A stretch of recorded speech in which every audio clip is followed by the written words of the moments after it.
This is Daddy Warpig's Kick-Ass Geek Cast, and I am your host, Daddy Warpig. I am back! That's right, this is 30 minutes of high-energy, fast-paced, geek-ocentric news and commentary hosted by Daddy Warpig, the man, the myth, the legend, straight from the pages of the House of Geekery. Read us online, daddywarpig.wordpress.com, daddywarpig.wordpress.com, or catch us on Twitter at daddy_warpig, at daddy_warpig. Oh, welcome to all the listeners of the Kick-Ass Geek Cast. It has been a big day. I am so happy. I am sitting here. I cannot tell you how happy I am about the news that we're going to talk about in just a sec. But I want to start off the top of the show saying this. Yesterday, I made some comments about a very bad plan that I haven't seen being retweeted again, so hopefully that means people listened. I commented and mentioned that the person who created this very bad plan had first posted it to Infinite Chan. One of the people who reads my feed said, hey, just because there's one bad guy, don't blame all of Infinite Chan. So I want to make something perfectly clear. I, your host, have nothing against anonymous message boards in theory. I have nothing against Infinite Chan, and I especially have nothing against totally based Hotwheels, who runs Infinite Chan like a grand master. So take that to everybody at Infinite Chan from me, Daddy Warpig. I love you guys, even though you've got trolls on you. I know that's the nature of an anonymous board, and when trolls anonymously post threats and all kinds of crap that is not from Gamergate and that does not necessarily reflect on the character of anybody at Infinite Chan, I understand. So, people listening to... Oh, wait, no. I'm sorry. I'm going to have to bitterly disappoint you for one more second, because there is some more news that just barely broke, or at least I just heard of it. And please, for the love of heaven, don't go running to your web browsers to search for it after I tell you this. Stay for the show, then go. I had enough discipline not to look until after the show. Go ahead, stay with us. It will be worth it, I promise you. The news that I am afraid will send you running to your web browser and wildly searching the internet is this. They have released a trailer for Avengers 2 Age of Ultron. And though I have not yet seen said trailer, it is supposed to be completely awesome. I do want to address something real quick, though. I saw this question being asked to somebody else on Twitter before I came on the air.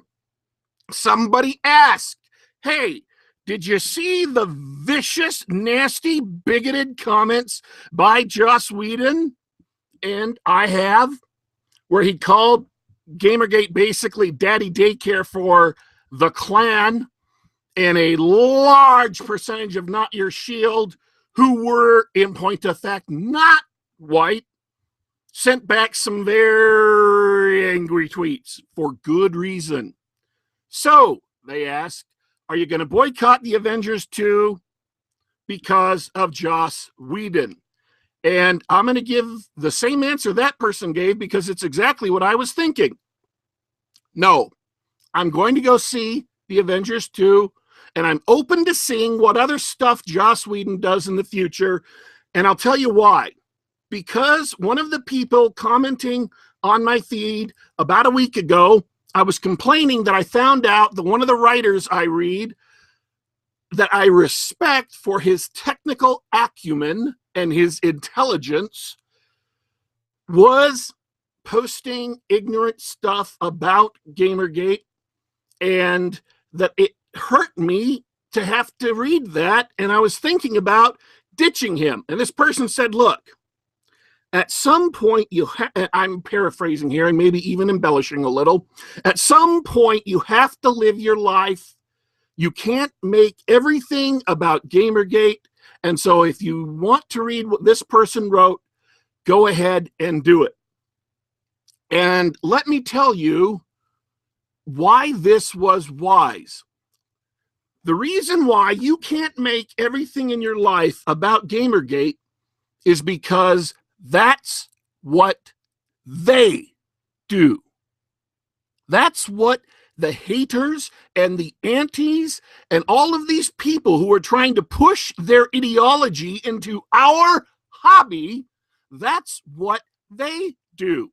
They judge all of their entertainment. They judge all of their websites. They judge everything in the world, all of their friends, by whether or not they conform to their politics. And if you're a friend and you don't conform to their politics, you're out. And if you're a good writer who doesn't conform to their politics on any one teeny tiny particular point, you're out.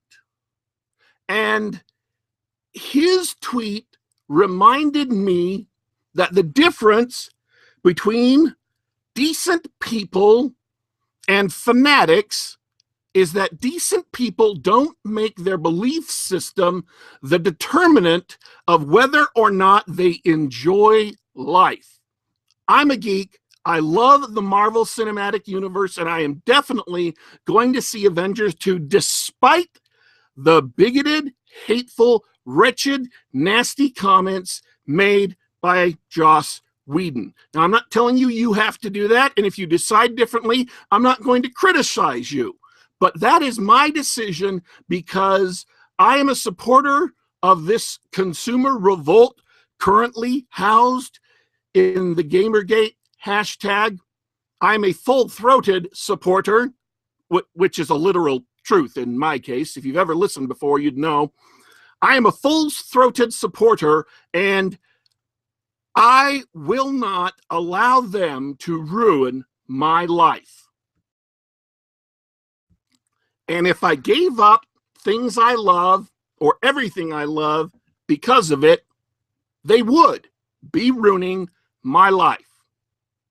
So when I read that author, I read them with ad blocker on so the site doesn't get ad revenue, but I still read them. Now, you can criticize me for that, and that's fine. I'm not going to be upset. But that is my position because that's what will keep me sane.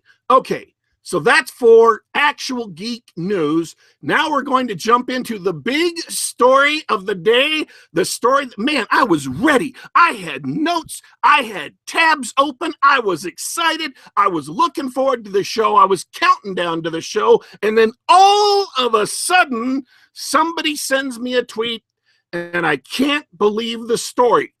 So I click over, I read the story, I grab the archive, I go, what?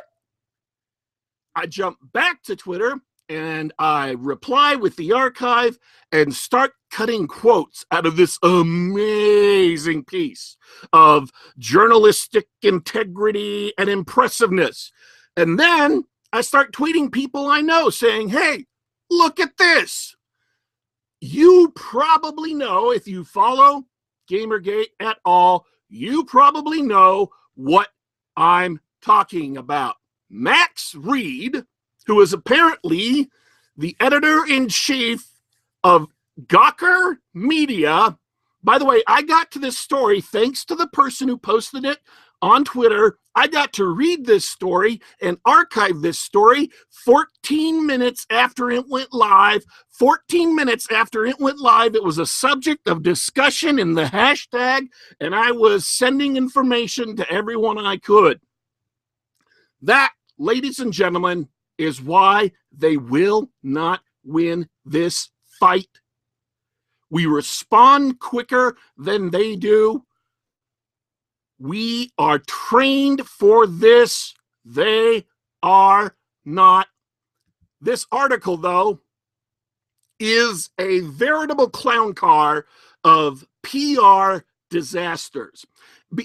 It is flabbergasting. It is stunning. It is beyond belief that anybody at a for-profit institution would post in public on the record stuff this toxic. It is begging. Max Reed is basically out in public screaming with rage at Gamergate and begging for advertisers to pull out of his site. I just want to read a couple of quotes. I'd read the whole thing, but that's just going to take up my entire half hour. Again, we are only half an hour here. So we move fast. You're going to have to try to keep up. He starts off with the typical ad hominem attack. Gamergate is evil, internet trolls, yada, yada, yada. Only males, teenagers, and young men. And I'm kind of offended because I know personally middle-aged and older men who were involved in Gamergate. So immediately off the bat, he's being ageist, not to mention not your shield. He's being sexist and racist and transphobic and homophobic. And I'm not even out of the first paragraph. That's how messed up this is. He can't get out of the first paragraph without insulting everyone in the world.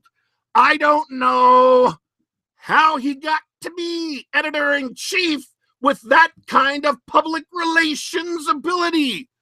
Hey, an editor-in-chief of Time or Newsweek or the New York Times, I know they don't ever say, I'll write an editorial, and in the very first paragraph, I'll piss off everybody in the world. There's a reason why they don't do that, because, and I'm going to try and phrase this accurately and concisely, it's a bad idea. Bad idea. Very bad. Naughty Max Reed. Ooh, man, if your mom was there, a spanking straight to your room without dinner. All right. And then he blames us for a bunch of stuff. Brianna Wu, Anita Sarkeesian, yada, yada, yada. After we invaded Holland and burned Europe to the ground, he is implying, Gamergate went after Gamasutra. And then, it's terrible. It's so terrible. I can't believe this happened. Max Reed is saying, Intel capitulated. The company's laughable apology, I'm quoting here, released late on that Friday afternoon, didn't cover up the fact of Gamergate's victory. Intel was not replacing its heads. Oh, by the way, folks, this is the best thing about this article. It isn't just a hysterical meltdown from someone that you really love to see melting down hysterically, someone who deserves to have bad things happen to them, so they will melt down hysterically. It's not just a hysterical meltdown. Almost every sentence in this entire article designed to attack Gamergate, almost every sentence validates Gamergate. It's beautiful. It brings you to tears with the sheer beauty of the rage. Continuing to quote, failing to adequately cover this sect of spinelessness was the first big mess up we at Gawker committed. I'm sorry, I'm censoring there because I've adopted a no F-bomb policy. You'll have to forgive me. I know that puts me on the outs with the majority of the gaming community. I apologize. It's a policy I had to adopt. We'll go into that story some other time. Intel, continuing to quote here, Intel surrendered to the worst kind of dishonesty, and we allowed it to do so without ever calling it out. He's speaking of Gawker there. So let's say it now. Intel is run by craven idiots. It employs pusillanimous morons. It lacks integrity. It folded to misogynists and bigots who objected to a woman who had done nothing more than write a piece claiming a place in the world of video games. Nothing more than that, he says, as if we hadn't read the story. And even when confronted, he's speaking of Intel again, with its own thoughtlessness and irresponsibility, it could not properly right the wrongs. In other words, let me translate that into non-jagoff hipster speak. Even though all of these antis immediately inundated Intel with ugly, nasty, brutal insults, somehow Intel remained unmoved. It's a shock why a massive corporation inundated with people who were doing nothing but insulting it, calling it misogynistic when its CEO is a female, and it has program after program to help female programmers advance in the industry, calling them misogynistic, calling them racist, calling them every name under the sun. You wonder why Intel didn't respond. Golly, Max, I don't know. It's a mystery to me. I am entirely befuddled. Why, who could possibly have predicted that Intel might not respond to a campaign of vilification? I mean, after all, the dead movement of a mere 300 gamers didn't respond to the same thing, but of course, multi-billion-dollar Intel absolutely will. Yes, that was a brilliant idea, such a brilliant idea back then that you decided to try it again. I don't know why. And it's not just Intel that he calls out. He specifically calls out Adobe, who recently, yesterday on our show, we talked about it, announced that they were pulling out of Gawker. In addition to BMW, in addition to briefly, supposedly, Mercedes-Benz. And then today, I don't know if this is absolutely confirmed, but then today we have word that Olympus has pulled out and that Nissan, and this one is beautiful, folks. I'm gonna have to get a little technical for just a second. Sometimes companies don't go directly to websites to advertise with them. Sometimes they hire a third party who serves up a bunch of different ads for a bunch of different companies and then sells that package to a website.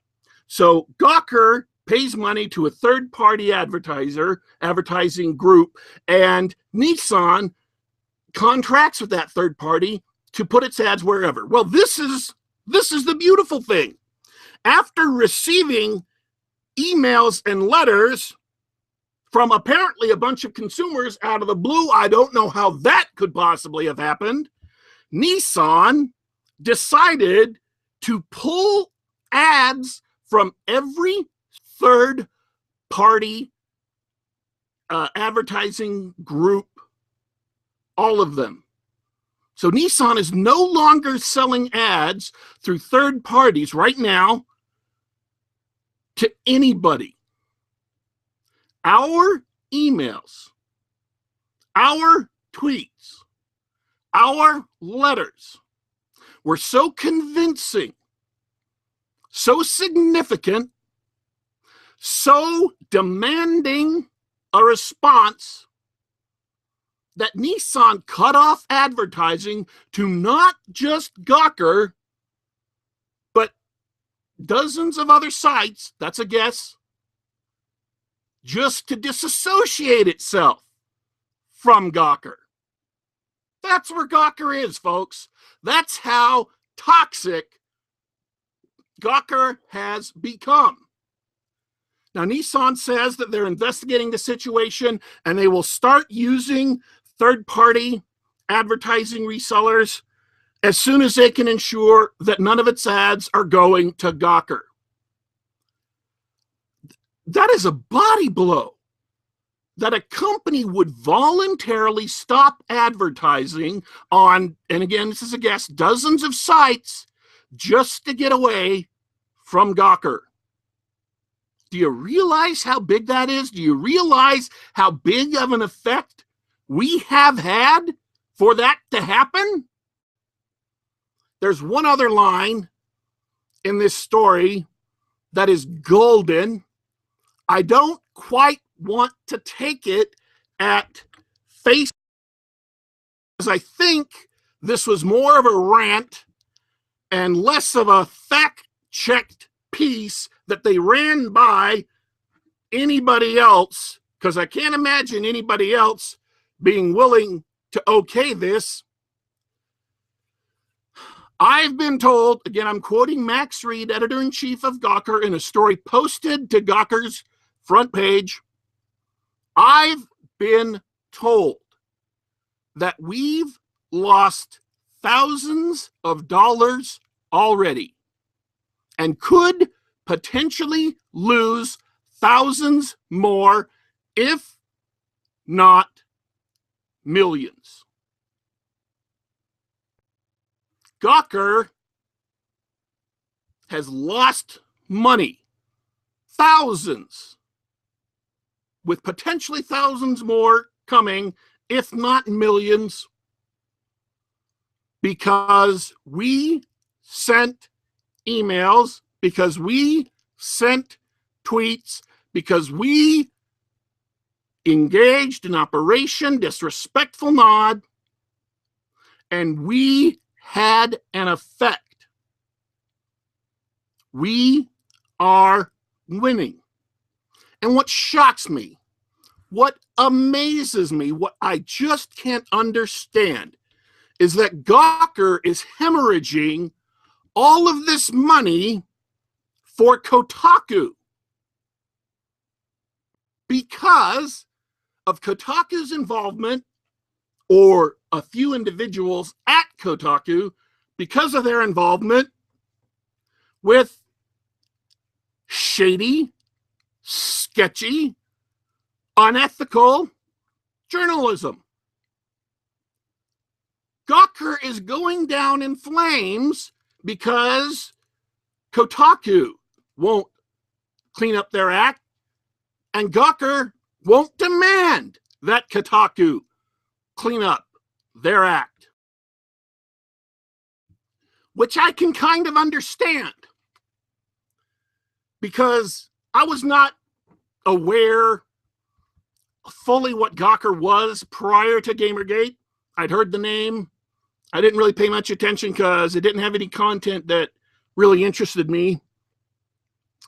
But having run into examples of its level of journalistic professionalism and ethical character, I have to say the fact that they allowed Kotaku to get away with such sleazy, underhanded, despicable practices for so long doesn't at all surprise me, because it seems to be par for the course at Gawker.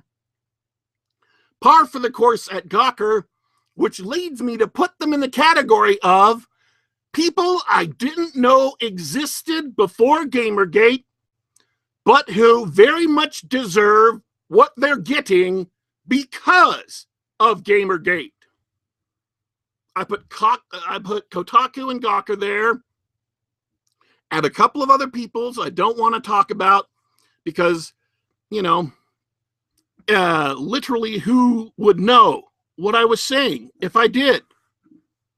In any case, the other news stories, one of the other news stories I wanted to mention before that blew up all over Twitter and maybe all over the internet was the fact that on the Ralph Retort, which is a site you should A, whitelist in your ad blocker, and B, follow on Twitter so you can get notices of stories like this.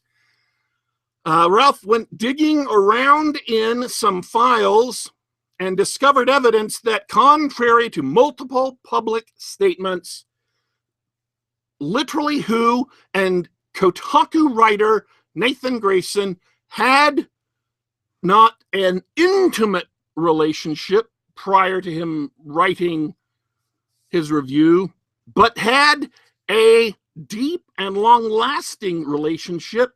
She cites him as one of the people without whom the game could not have been made.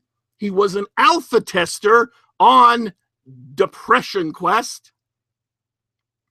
And so, once again, they're caught lying, caught trying to cover up some evidence of malfeasance, and this is what Gawker allows Kotaku to get away with, and because of this penny ante corruption, they are going down in flames when all they needed to do was crack the whip and say, hey, behave yourselves. I literally am flabbergasted every time I step away from this situation and look at it from an outside point of view. Look at it from maybe the point of view of myself 10 years down the road.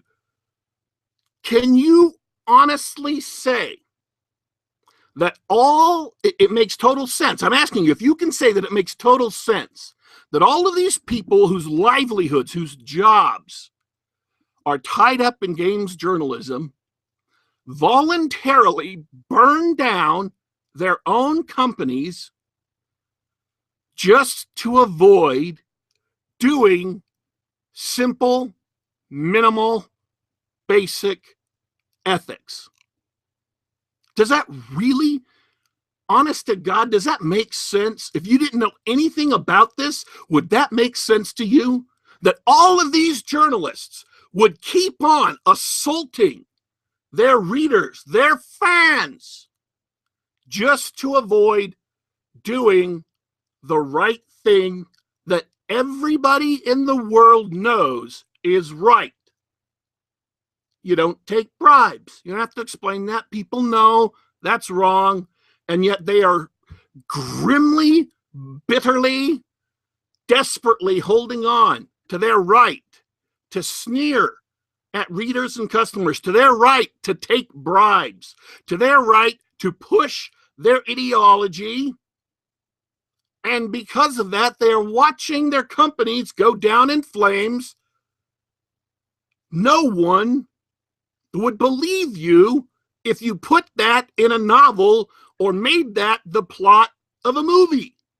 It seems incredible, and yet that's what they are doing.